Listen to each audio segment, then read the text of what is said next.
Pues damos continuidad entonces, hermanos, a lo que habíamos empezado. Hablábamos, hermanos, en la pregunta número 3, página 32 de la guía de estudio, que los versículos del segundo capítulo del libro de Crónicas, del segundo libro de Crónicas, capítulo 20, versículos 5 a 12, registra la oración del rey Josafat. Ahí estamos, ¿no? Estábamos hablando de esta oración que hace el rey Josafat a raíz de o como producto de esta situación en donde el pueblo de Dios va a ser atacado. Dice, en su oración encontramos 4 elementos o características muy importantes que son dignos de imitar. Entonces ya hablábamos el miércoles pasado acerca del gobierno soberano de Dios, eso en el versículo 6.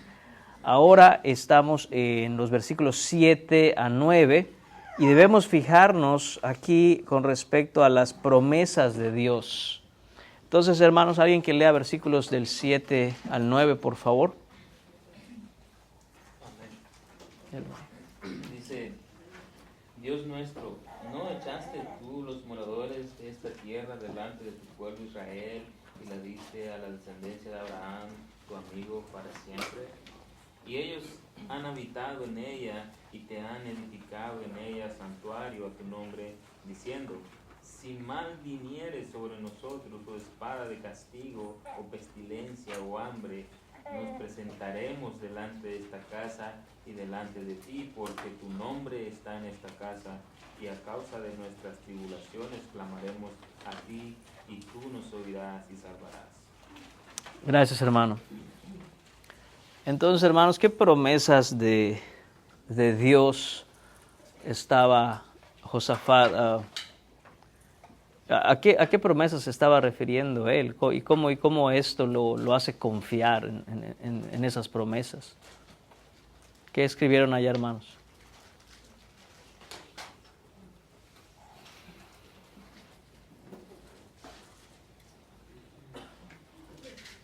Se nos libraría de los males, hermano, que se demuestran en el versículo 9.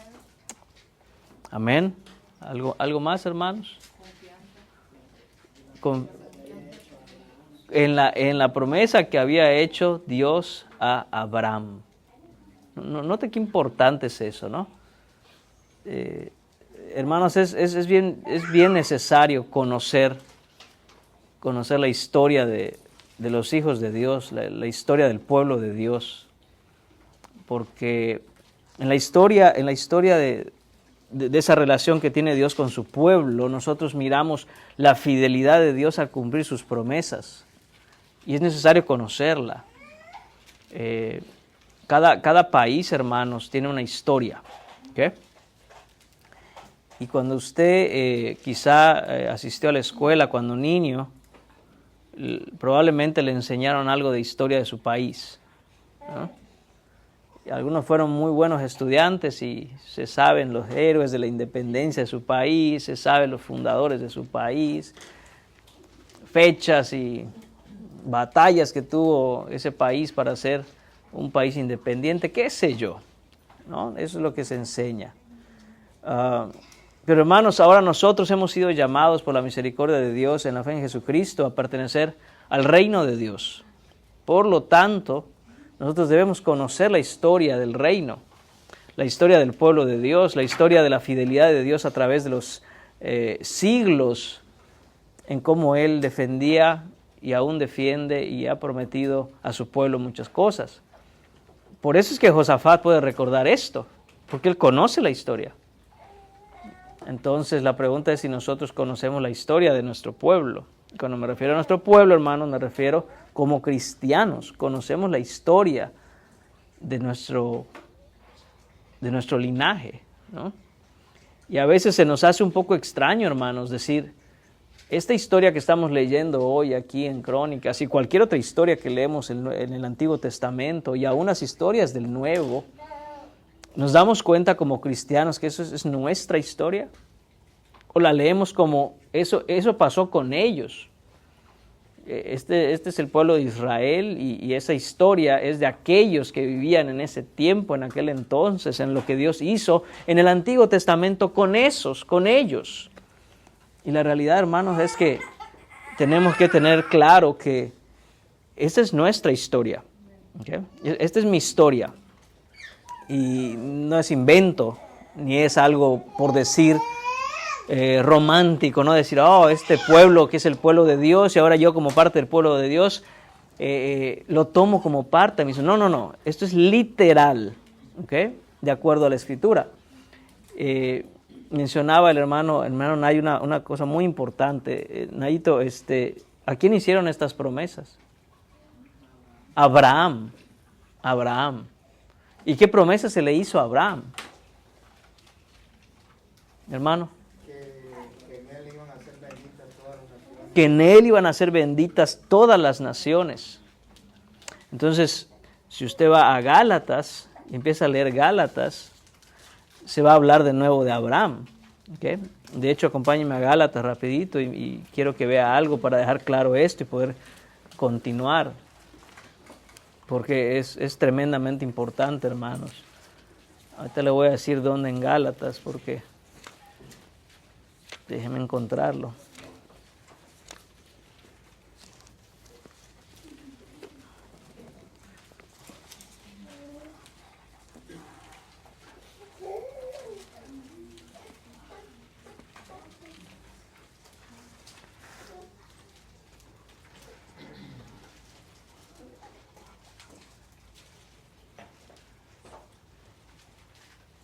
Primero que nada, en el capítulo 3, dice, ahora bien, versículo 16, ahora bien, a Abraham fueron hechas las promesas y a su simiente. No dice y a las simientes, como si hablase de muchos, sino como de uno. Y a tu simiente, así le dijeron a Abraham, y a tu simiente, la cual es Cristo.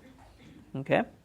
Esa es la primera cosa que tenemos que entender. Después continúa Pablo aquí en Gálatas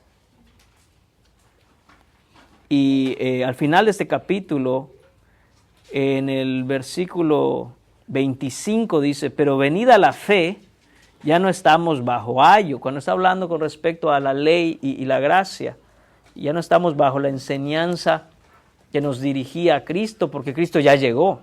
Esa fue la función, una de las funciones de la ley, llevarnos a Cristo como un ayo, como un maestro. Eso significa ayo, como un instructor. Y dice, pues todos sois hijos de Dios por la fe en Cristo Jesús. Es decir, que todo aquel que tiene fe en Jesucristo ahora es hijo de Dios. Dice, porque todos los que habéis sido bautizados en Cristo, de Cristo estáis revestido. Entonces dice, ya no hay ni mexicano, ni hondureño, ni nada de eso. ¿Ah? En Cristo ya no hay. Aquí obviamente en el contexto de a quienes están hablando, pues le menciona el país de ellos. Dice, ya no hay griego, dice. Dice, ya no hay esclavo ni libre, no hay varón ni mujer, porque todos vosotros sois en Cristo Jesús. Y aquí está la parte clave que tenemos que entender para el punto que quiero mostrarles, hermano. Versículo 29. Y si vosotros sois de Cristo, ciertamente linaje de Abraham sois.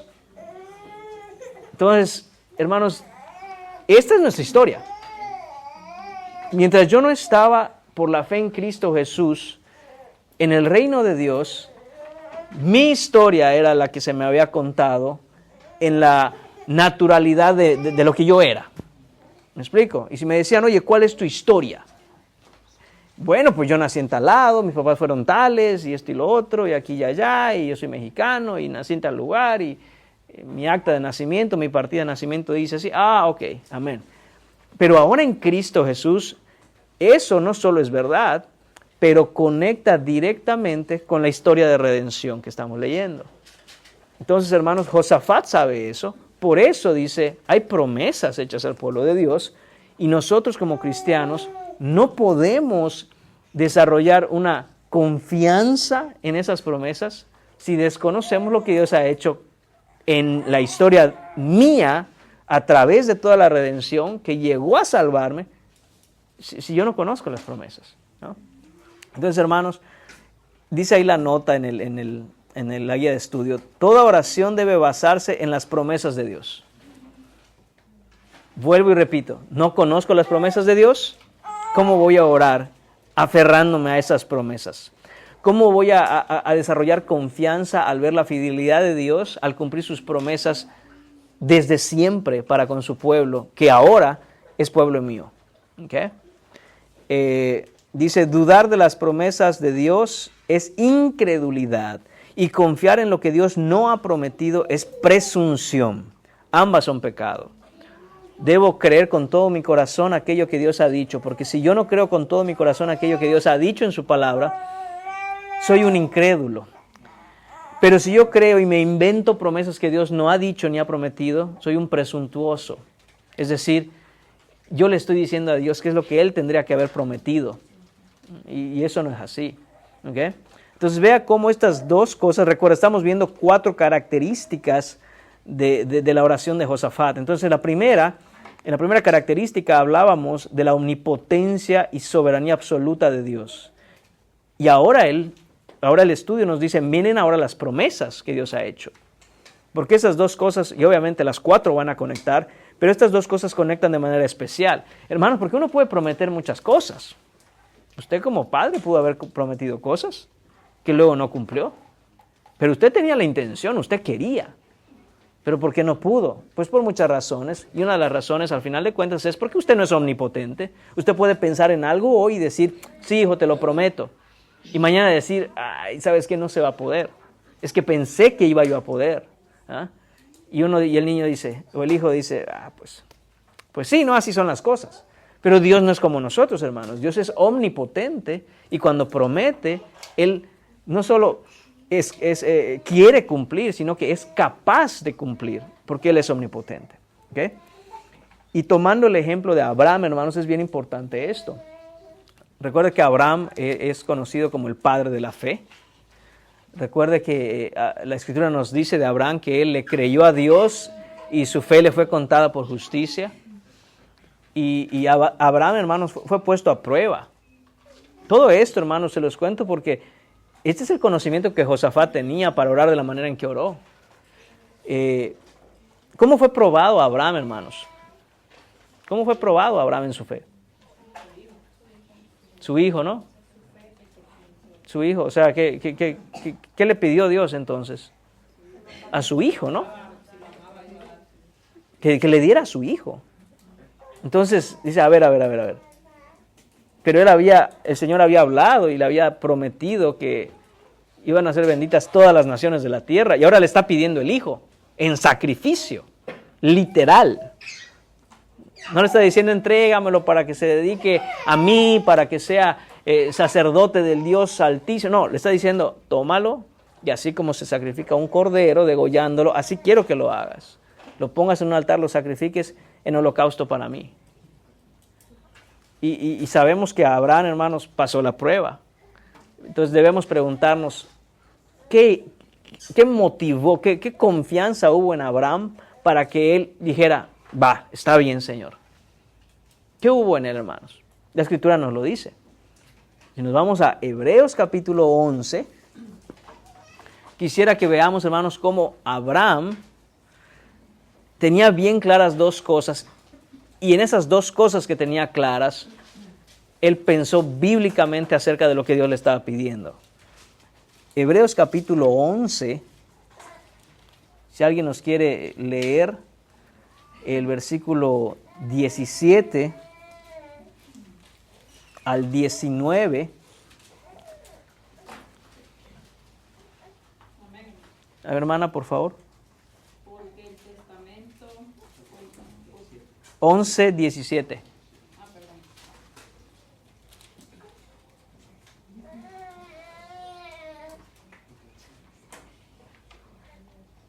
Por la fe, Abraham, cuando fue probado, ofreció a Isaac, y el que había recibido las promesas ofrecía su unigénito, habiéndosele dicho, en Isaac te será llamada descendencia, pensando que Dios es poderoso para levantar aún de entre los muertos, de donde en sentido figurado también me volvió a recibir.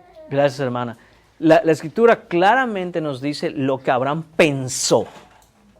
Ahí lo dice. Pensando que. La Escritura, Dios nos revela qué había en el corazón de Abraham cuando dijo, voy a llevar a mi hijo, ¿okay? Lo voy a subir a ese monte y se lo voy a ofrecer a Dios en holocausto. Imagínese a Abraham pensando, a ver, Dios ha prometido descendencia en Isaac. Primero prometió que lo tendría, yo no tenía hijos, y me lo dio. De ahí va a venir una gran descendencia y de ahí todas las naciones de la tierra serán bendecidas. Y ahora me está diciendo que yo se lo ofrezca en holocausto, en sacrificio a él. Hermanos, Abraham pensó, ¿cómo Dios va a cumplir su promesa si me está pidiendo que ese hijo del cual van a venir la bendición a todas las naciones de la tierra, yo se lo dé en sacrificio? Solo queda una opción lógica. Dios no va a dejar de cumplir su promesa y Dios me está pidiendo que yo lo mate. Ya sé. Dios es poderoso para levantar a los muertos. Seguro esa es la cuestión. Pues va. Entonces, hermanos, vean cómo piensa Abraham. Yo conozco a Dios y Él no va a dejar de cumplir su promesa. Y conozco a Dios y Él me dijo que yo lo sacrifique. Por lo tanto, solo queda una opción lógica pensando desde la perspectiva de Dios. Dios es poderoso. Dios puede levantarlo de los muertos si yo se lo doy en sacrificio. Porque es la única opción viable, es la única opción que queda para que Él cumpla su promesa y al mismo tiempo me lo pida y yo se lo dé. Obviamente conocemos el final de la historia. Y Dios estaba probando a Abraham en esto, estaba probando su fe, y cuando estaba a punto de entregárselo y hacerle daño al muchacho, él dijo, no lo hagas, hemos probado tu fe, etcétera, etcétera. Pero entonces, hermanos, vemos cómo hay dos cosas en esa fe de Abraham, que él confía en las promesas de Dios y sabe que Dios es todopoderoso. Lo mismo está haciendo Josafat aquí.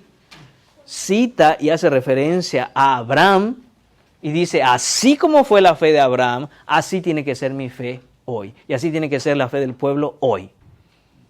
No es por casualidad que él cita a Abraham.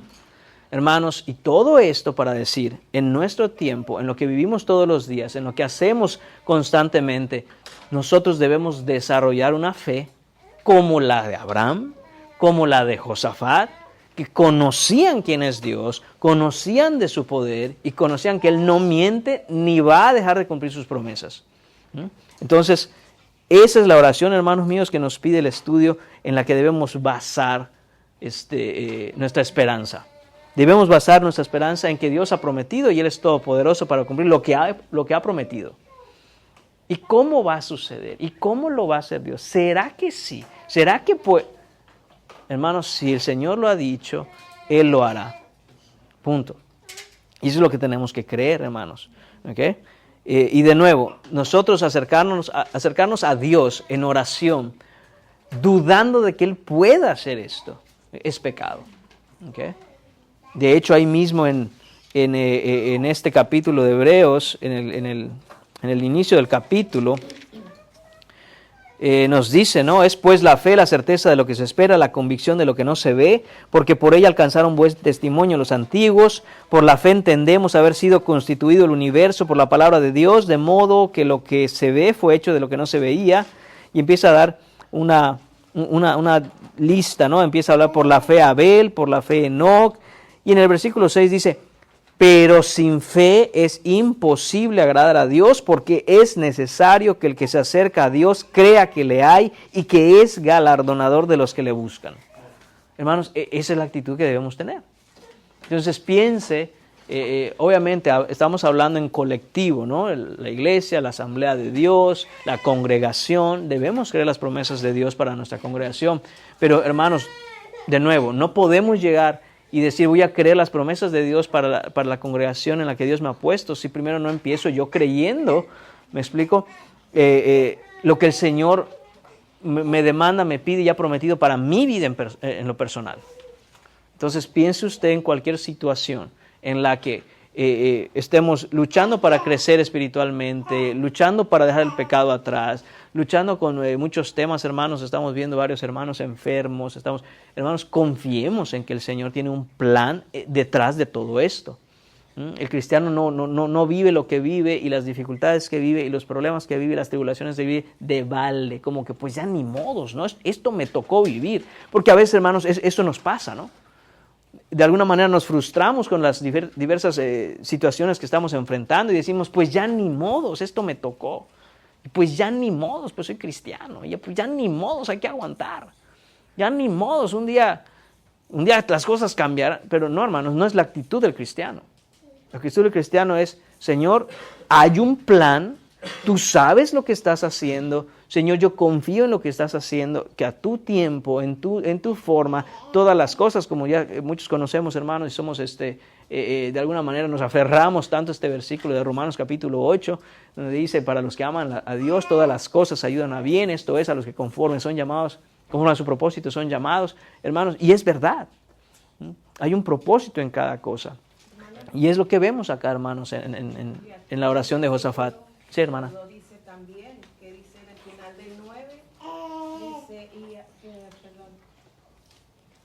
y a causa de nuestras tribulaciones clamaremos a ti, y tú nos oirás y salvarás. Amén. Amén. De hecho, quería conectar ese versículo con... Conéctelo, hermano, conéctelo. Entonces me pongo un poco ansioso cuando hasta se me va la idea.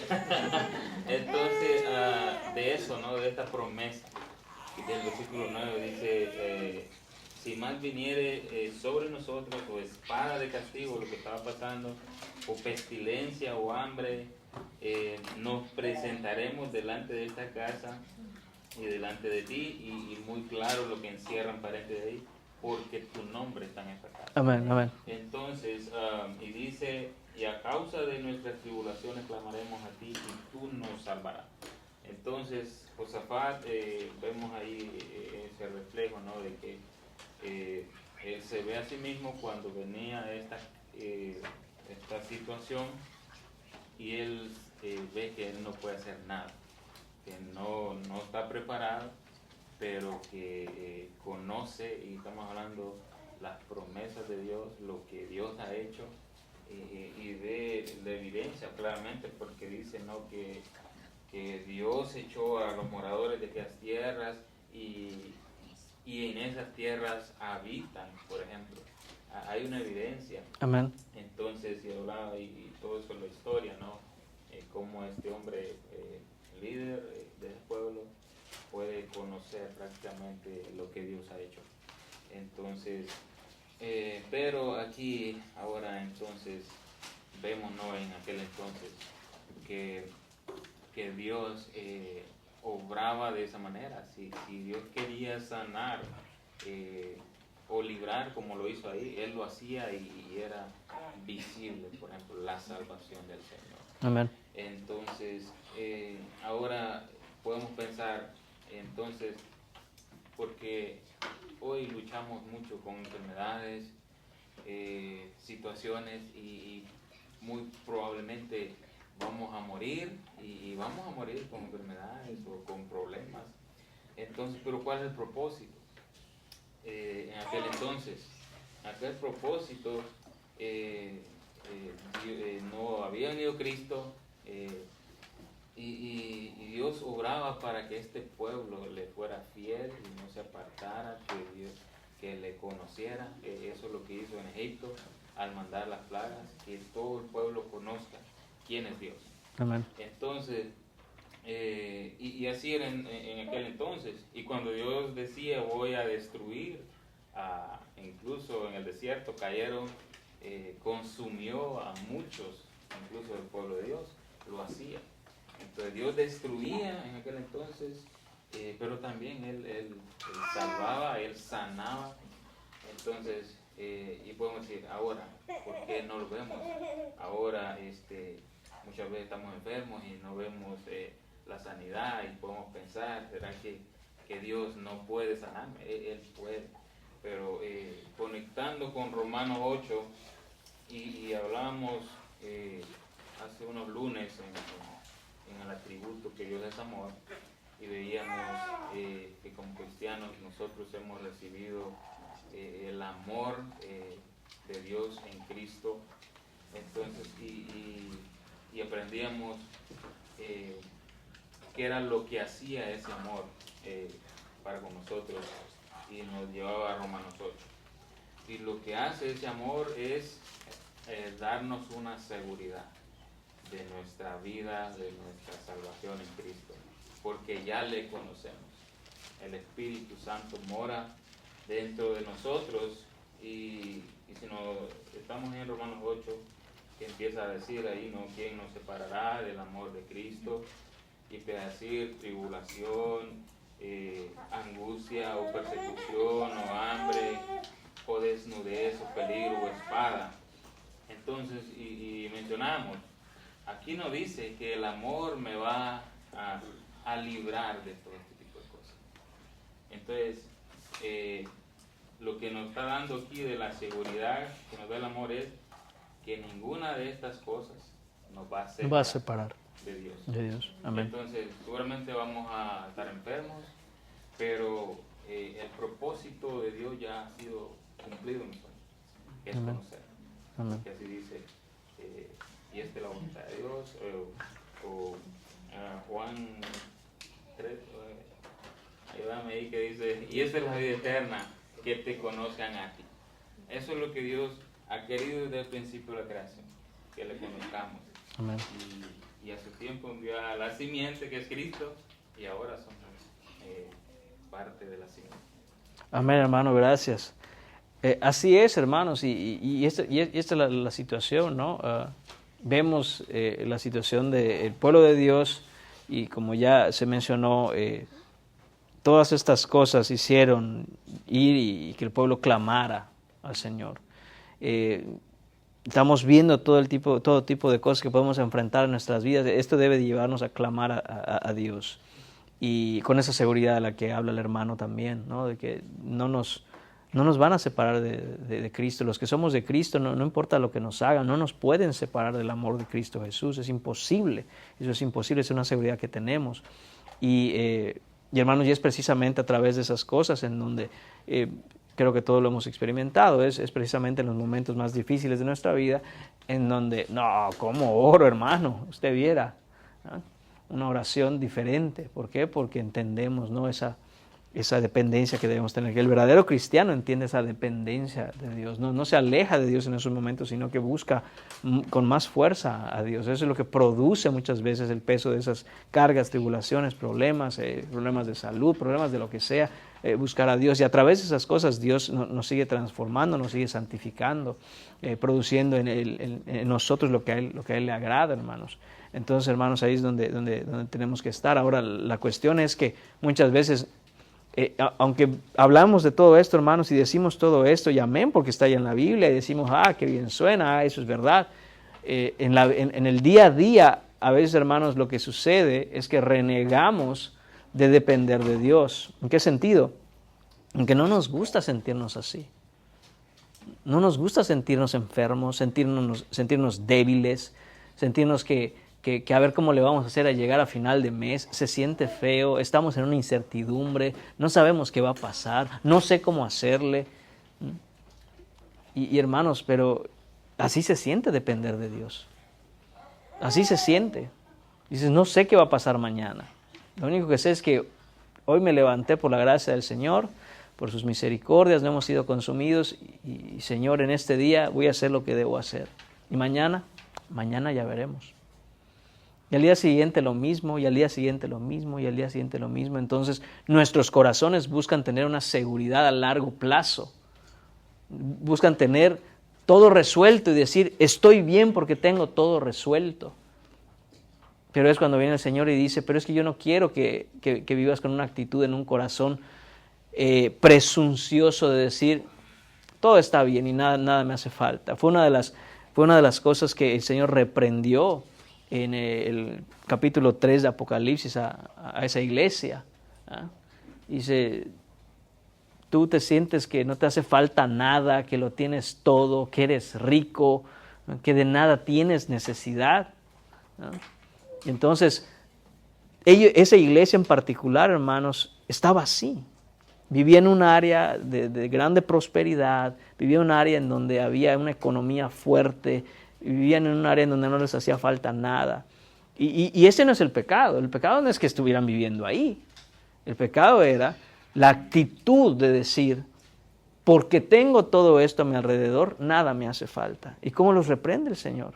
Son esos versículos duros de escuchar, donde dice, ojalá fueras frío o caliente, pero por cuanto eres tibio, te vomitaré de mi boca.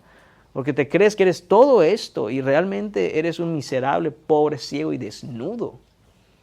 Entonces, ¿qué es lo que quiere el Señor? Quiere el Señor que nosotros entendamos eso y que la confianza de nuestro corazón no esté en las cosas que nos rodean, sino en Él.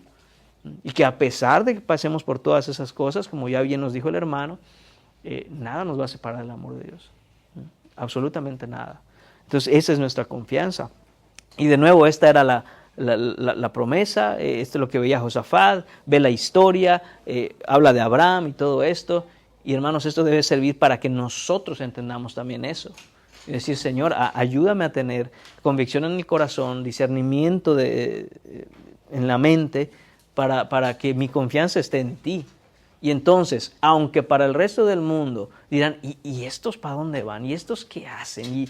¿Y estos qué plan de vida tienen? ¿Y estos cómo viven? Y un día a la vez, así vivo, ¿no? Hoy me levanté, hoy es hoy, y hoy voy a leer mi Biblia, y hoy voy a orar, y hoy le voy a pedir al Señor que me perdone mis pecados, yo le voy a pedir gracia, y mañana ya veremos. Santiago nos habla de esto, hermanos. Que dice, el próximo año haremos así, y haremos así, y haremos así. Cuando debieran decir, dice Santiago, si Dios quiere. Si Dios quiere. Entonces, de nuevo, lo que Santiago reprende ahí es la actitud. La actitud de, yo lo tengo resuelto. O las cosas están bien porque me va bien. Y dice, cuidado. Muy bien, hermanos. Entonces, ahí está. Confianza en las promesas de Dios. Conectándolo con la otra característica que ya vimos, que es la soberanía y la omnipotencia de Dios. Debemos confiar en eso, hermanos, en que como congregación pedimos que el Señor haga su obra, pedimos en su voluntad que nos haga conforme a lo que Él quiere de su iglesia, no conforme a ideas que unos hermanos tengan o el grupo de hermanos ancianos tenga o el pastor tenga. ¿Qué es lo que quiere el Señor para esta iglesia? Eso queremos. Y ayúdanos, Señor, a tener ese discernimiento de no resistir tu voluntad, sino por el contrario, abrazarla. Después, versículos 10 y 11, hermanos, pasamos al inciso C, ahí mismo en la página 32. Dice ahí la crisis, o sea, ahí está el gobierno soberano de Dios, las promesas de Dios. Pasamos a la crisis. ¿Quién lee versículos 10 y 11?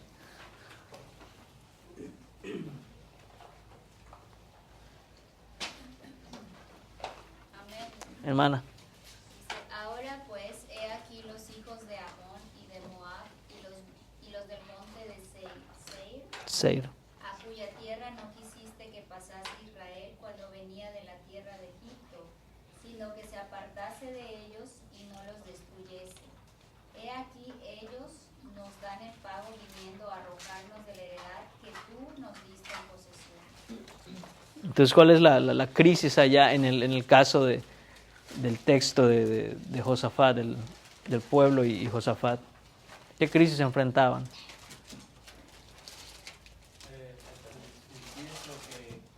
Lo que ellos querían era sacarlos de la tierra. Les querían sacar de allá. Amén. Les querían sacar de allá. Les querían sacar allá. ¿Qué nos llama la atención ahí, hermanos?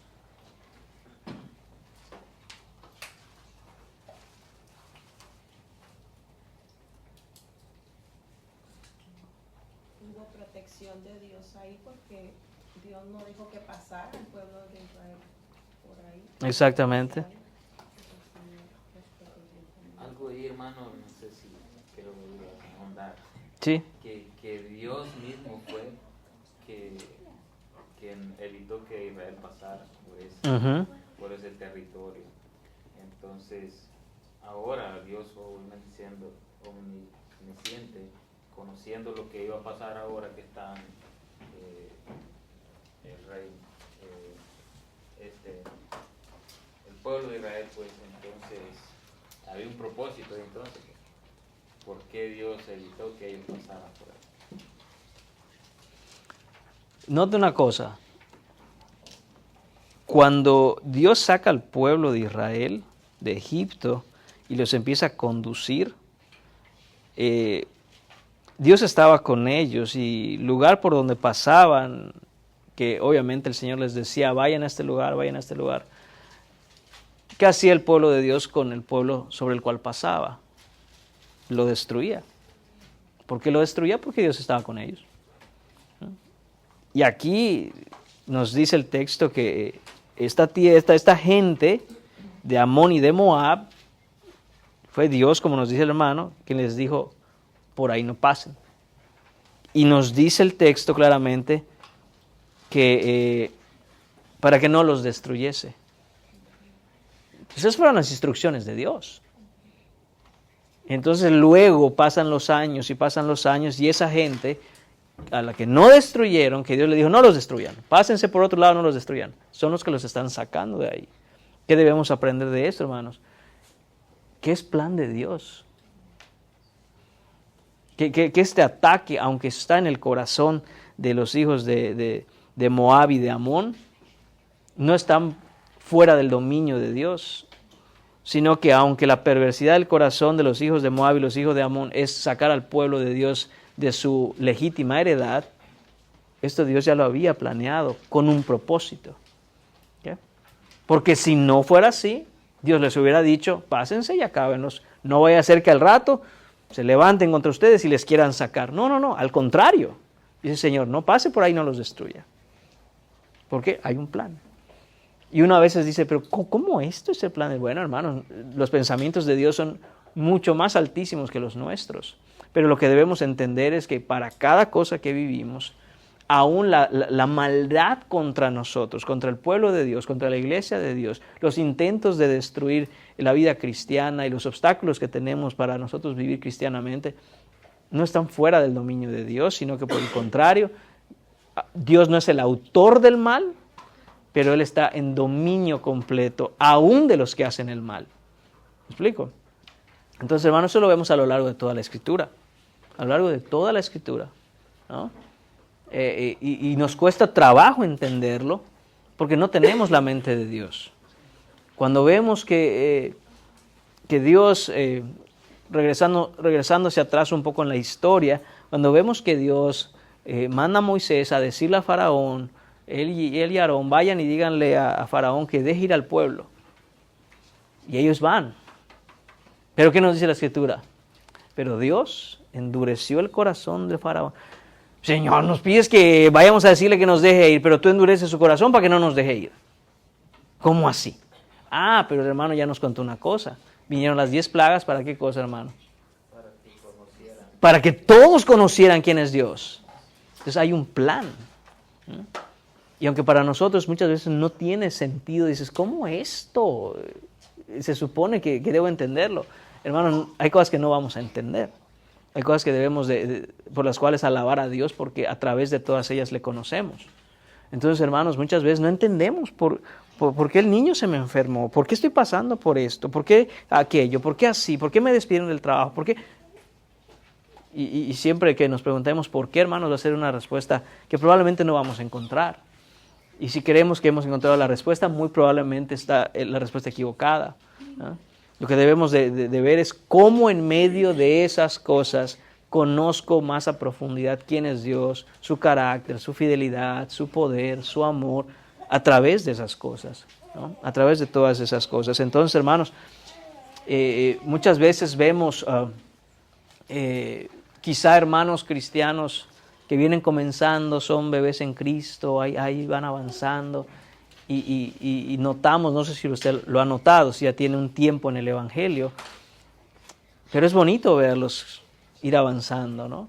Es bonito haberlos visto primero perdidos, ¿no? Sin Cristo, y de pronto verlos venir a Cristo y estar en la iglesia y estar descubriendo la Biblia y estar leyéndola, aunque no entienden nada, pero ahí están leyendo y amén por eso, Dios les va a dar entendimiento.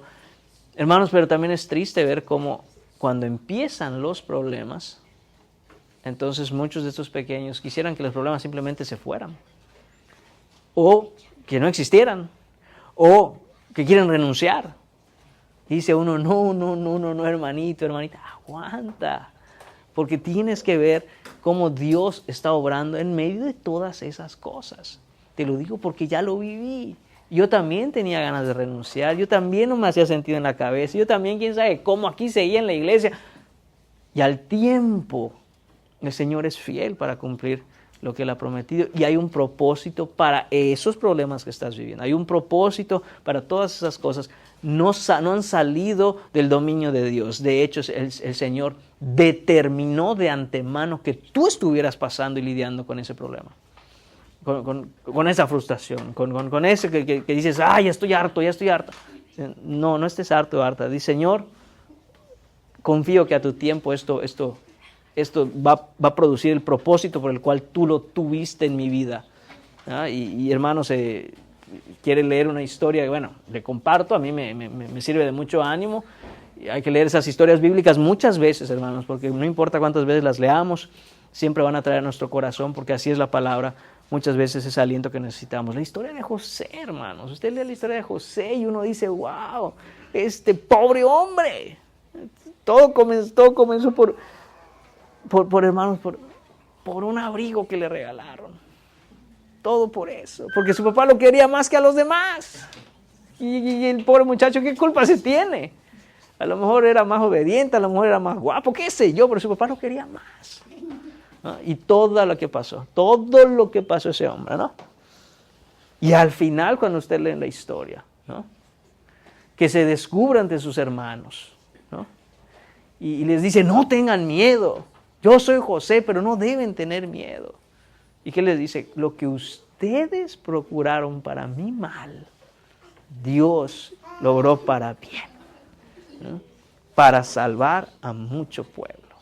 Entonces, hermanos, es lo que no entendemos hoy. Nosotros estamos a veces pasando por cuando José lo tiran al pozo y lo venden, y uno dice, ¿qué va a pasar conmigo? Y confíe, el Señor sabe qué está haciendo.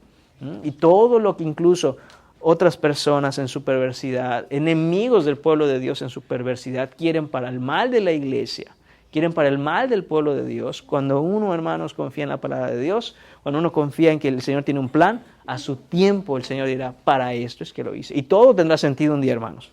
No en este lado de la eternidad, algunas cosas iremos entendiendo, otras no, pero nos promete el Señor que un día todo nos será revelado y vamos a decir, wow, ahora entiendo por qué tenía yo que pasar eso, ahora yo entiendo por qué me hicieron eso, ahora yo entiendo por qué tenía que ser de esta manera y no de otra. Entonces, hermanos, cuando uno pone su mente en esas cosas, debe desarrollar, hermanos, en nuestro corazón como esa roca sólida en donde descansamos en que el Señor está en control. No que está en control a partir de que yo fui cristiano. No, siempre ha estado en control. Siempre. Ya en alguna ocasión compartía y platicaba con algunos hermanos ahí de muchos temas y hablábamos de que cuando uno le echa cabeza a la vida que llevábamos antes de Cristo, cuando no éramos cristianos, hermanos, yo lo he dicho y los hermanos que lo han escuchado no lo recordarán. Yo debía haberme muerto en muchas otras ocasiones en mi vida pasada. Y uno dice, ¿cómo yo no me morí cuando hice eso? Pues es que Dios me salvó. Dios me salvó, o sea, tuvo que ser Dios, no pudo haber sido de otra manera. Yo cuando hice esto, y estoy hablando de pecado, hermanos, cuando hice esto, ¿cómo no me morí? Hermanos, porque Dios sabía que si yo me moría, yo acababa en el infierno en ese instante. Pero Él tenía otros planes para mí. Y entonces, estando yo muerto en mis delitos y pecados, Dios me amó y me cuidó. Ahora siendo yo su hijo, ¿qué me preocupa? ¿Ah? Pero el problema, hermanos, es que de nuevo, nuestros corazones, nuestra carne, nuestro propio pecado, pues nos alejan de confiar en esos problemas. Vemos la crisis y queremos renunciar. No es lo que hizo el pueblo aquí. Había una crisis, pero esa crisis había sido determinada por Dios, ¿ok? Anticipadamente.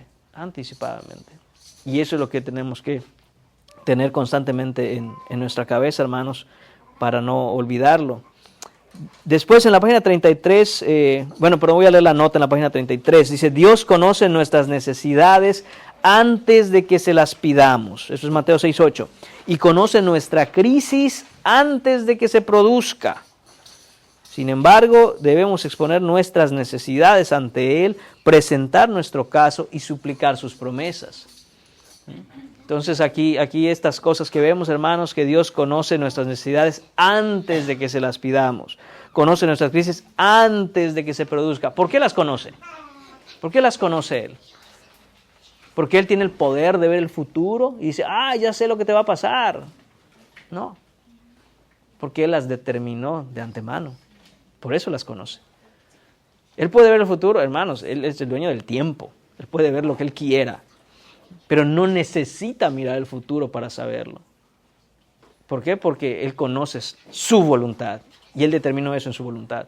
Entonces ni siquiera, aunque pudiera hacer eso el Señor y pueda hacer lo que Él quiera, no necesita hacerlo. Dice, ¿tú crees que puedo ver el futuro? No necesito ver el futuro. Yo sé lo que va a pasar en el futuro porque yo lo he determinado así.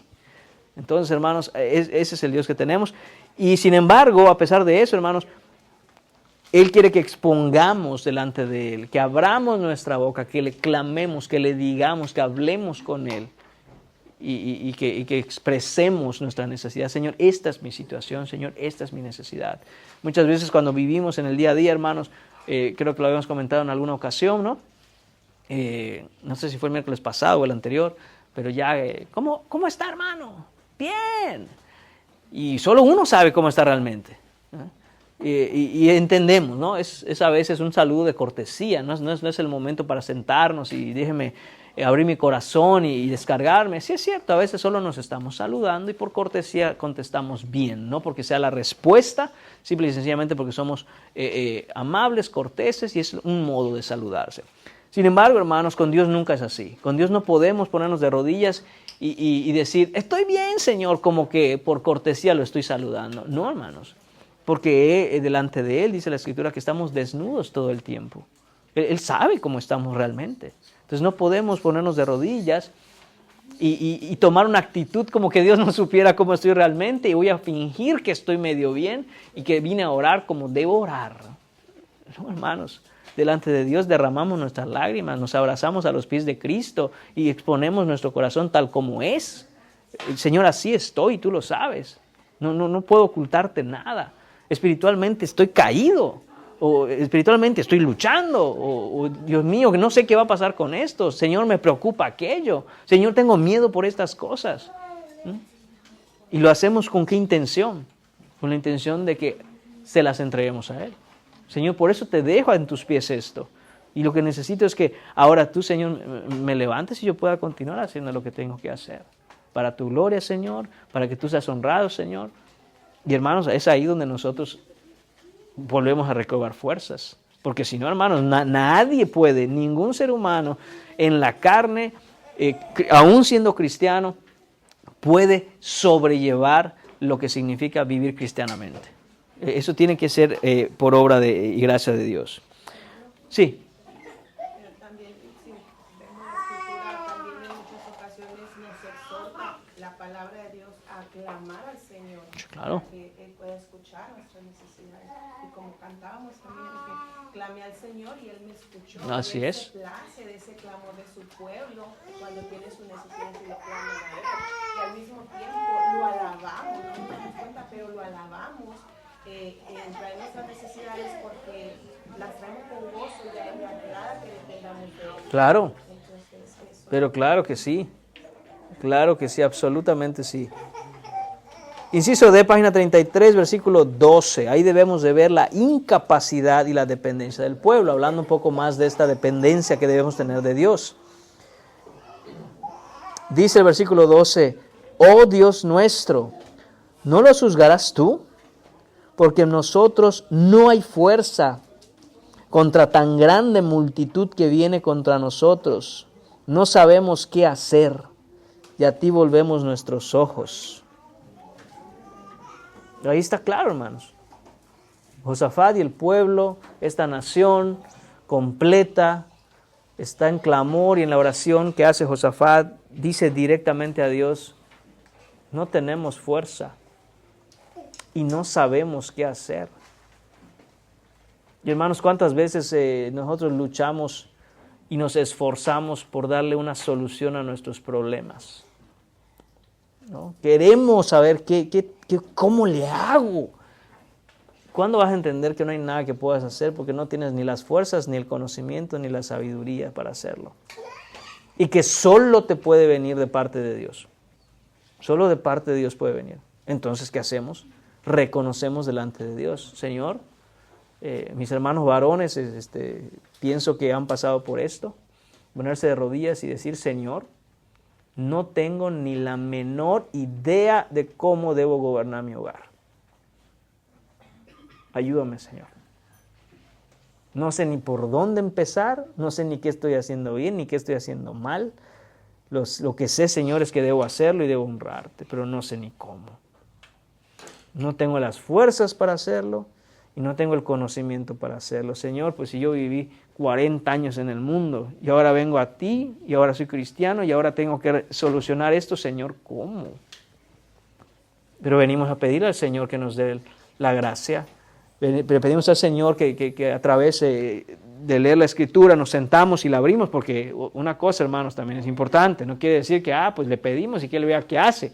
No, hermanos, nos sentamos y decimos, Señor, yo necesito hacer esto. Y aquí voy a encontrar tanto la gracia para hacerlo, como la fuerza, como la instrucción y el conocimiento que es necesario. Señor, ayúdame. Porque si tú no me ayudas, Señor, no puedo. Y las hermanas lo mismo. Con las responsabilidades, con los niños, con esto, con lo otro. Y encima tengo que ir a la iglesia y sonreír para que vean que soy bien piadosa. Hermano, no es fácil. Más bien, es imposible. Entonces, ¿a dónde vamos? A la Escritura. Y decir, Señor, no sé cómo, estos niños no se me sujetan, esto está así, esto está así, esto es así. Y en vez de estar buscando cómo le hago, es decir, Señor, yo no sé cómo hacerle. Yo necesito que tú me enseñes. Obviamente se necesita diligencia para ir a la Escritura y clamar y decir, Señor, ayúdame. Y ser pacientes también, porque tampoco creamos que de la noche a la mañana, ya el siguiente día, uno ya recibió todo lo que necesita recibir. No, al contrario, hermanos. El Señor empieza en su misericordia y en su gracia a hacer las cosas poco a poco, gradualmente, una cosa a la vez, y hay que ser pacientes. El punto es nunca dejar de avanzar. Entonces, hermanos, ahí está la incapacidad y la dependencia del pueblo. Nayito. Uh-huh.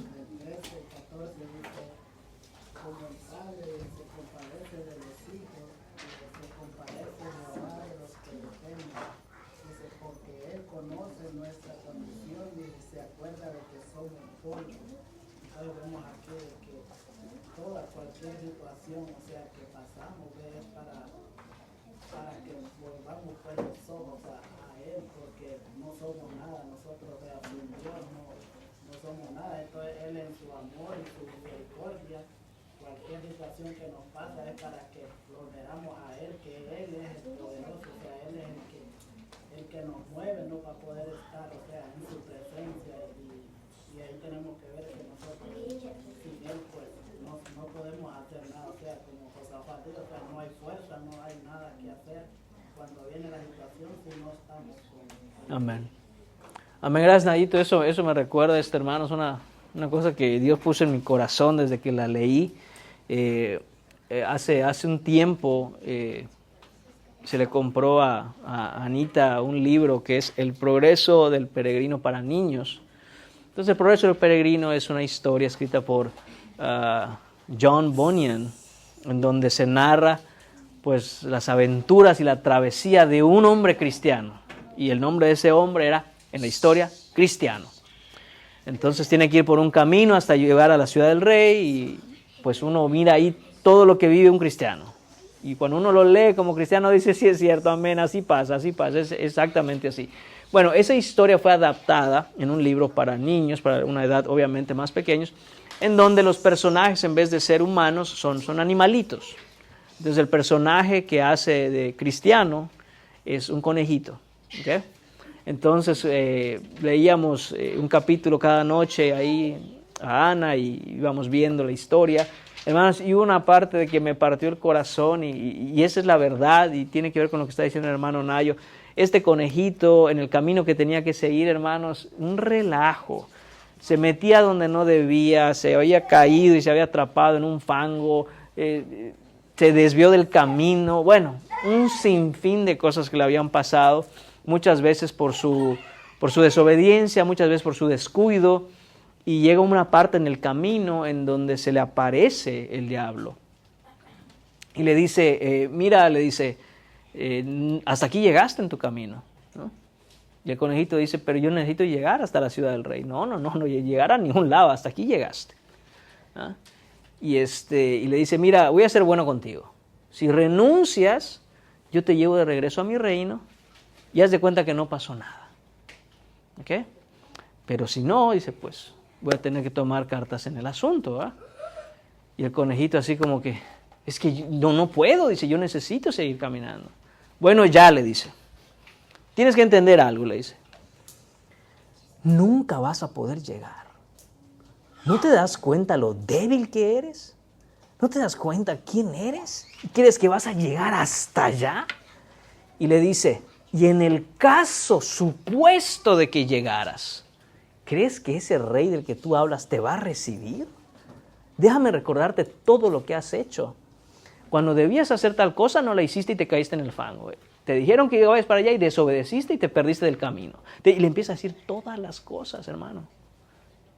Y el conejito se queda así. Pero dice unas palabras hermosas que básicamente es lo que está diciendo el hermano Nayo cuando nos dice en este salmo que él se acuerda de que somos polvo. Y el conejito contesta, todo lo que tú me has dicho es cierto, pero mi rey sabe que yo soy solo un simple conejo. Y es la realidad, hermanos. Dice, ¿cuántas veces fracasamos? ¿Cuántas veces nos desviamos? ¿Cuántas veces no hacemos lo que debemos? Y lo que debemos hacer no lo hacemos. Pero ahí seguimos, y ahí seguimos, y ahí seguimos, y ahí seguimos. Y cuando vienen esas cosas a nuestra mente debemos recordar que Dios conoce nuestra condición y se acuerda de que somos polvo. Hermanos, cuando entendemos esto, debemos cambiar muchas cosas a veces que nosotros mismos hacemos para con nuestros hijos. Porque si Dios se acuerda de que nosotros somos polvo, se acuerda de nuestra condición y sabe lo que somos, a veces les exigimos a nuestros hijos cosas que pues, no te das cuenta que es un niño. ¿Qué esperabas? ¿Ah? Como que tú te dicen a la primera y a la primera lo haces. Y a veces el Señor, vemos claramente cómo en su misericordia el Señor recuerda nuestra condición, pero nosotros olvidamos la condición de nuestros hijos. Y usted es creyente. Y nuestros hijos pues ahí van en esperanza, como hemos hablado antes, ¿verdad? En esperanza queremos que ellos sean creyentes, pero no lo son y le exigimos que casi que tengan una vida de creyente maduro. Pues, son solo conejitos. ¿Eh? Hacen lo que pueden. No estoy con eso justificando su pecado, estoy justificando muchas veces su rebeldía, hermanos. No, hay que corregir y todo esto. Pero como dice, nos leyó Nayo, y ese es el punto, ¿no? de esto que estamos hablando, de nuestra incapacidad y la dependencia que debemos tener de Dios, que somos solo humanos, hermanos. Por eso necesitamos depender de Dios. Dice la nota, la oración se basa en nuestra doble creencia de la absoluta soberanía de Dios y de nuestra total impotencia. Jesús confirmó las bendiciones de Dios sobre aquellos que son pobres de espíritu y sobre aquellos que reconocen su total dependencia de Dios y viven en consecuencia a ello. En pocas palabras, el Señor se agrada de que mostramos nuestra fe al reconocer que no podemos, pero que sabemos que Él puede. ¿Okay? Note cómo son las cosas. Usted conoce esta parábola muy probablemente, la parábola que se conoce como la parábola del hijo pródigo, ¿no? Son dos hijos, según la historia, uno se porta muy bien y el otro se porta muy mal. El que se porta muy mal pide su herencia y el papá ni se ha muerto. Entonces imagínese la gran ofensa que es para el padre cuando el hijo le dice, dame mi herencia, aunque no estés muerto, pero ya dámela de una vez.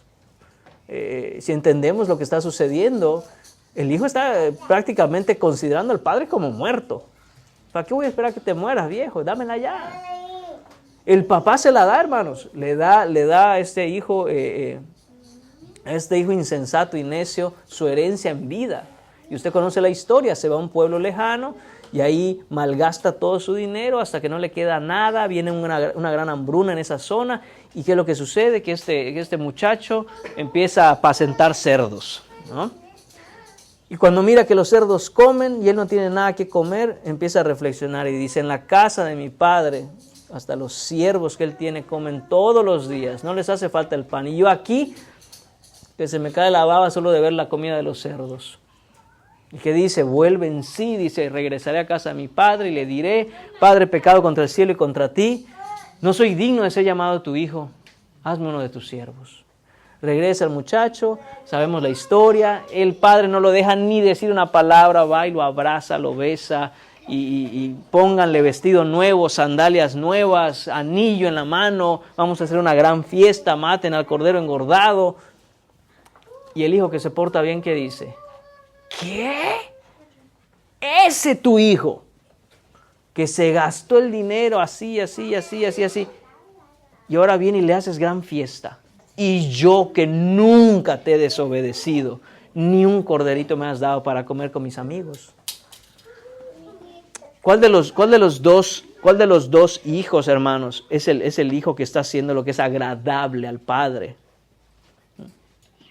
Pues el que se fue y regresó.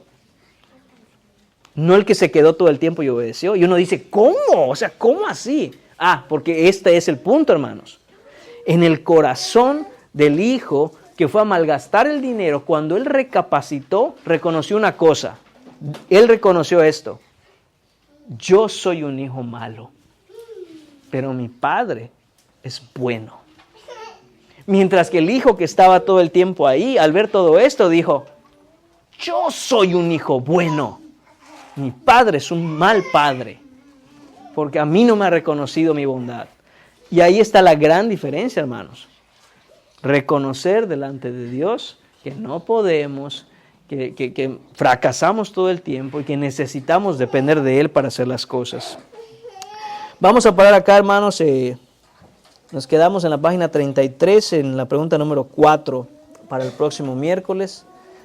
Y hermanos, vayamos viendo todo esto. Recuerde que el punto es llevar todo esto en la práctica, todo esto que estamos aprendiendo, llevarlo a la práctica de la oración y el ayuno.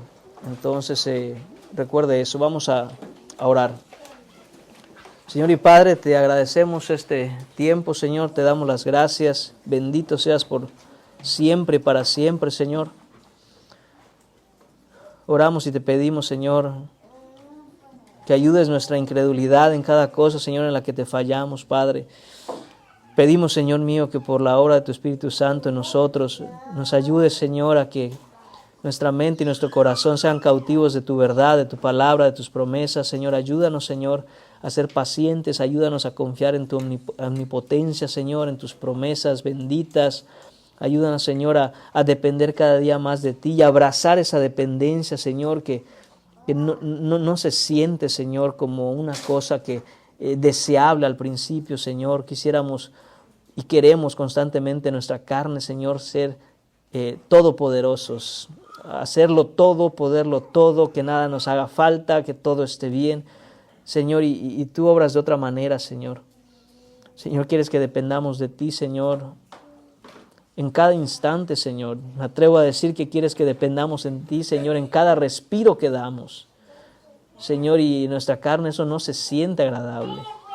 Señor, ayúdanos a vivir en esa dependencia, Señor, y ayúdanos, Señor, a reconocer nuestra incapacidad, Señor, para buscarte de todo corazón, Señor. Señor, te pedimos eso para nuestra iglesia, te pedimos eso para cada uno de nosotros de manera individual, nuestras familias. Danos discernimiento y sabiduría, Padre, por tu palabra. En el nombre precioso de tu Hijo Jesús te lo pedimos. Amén.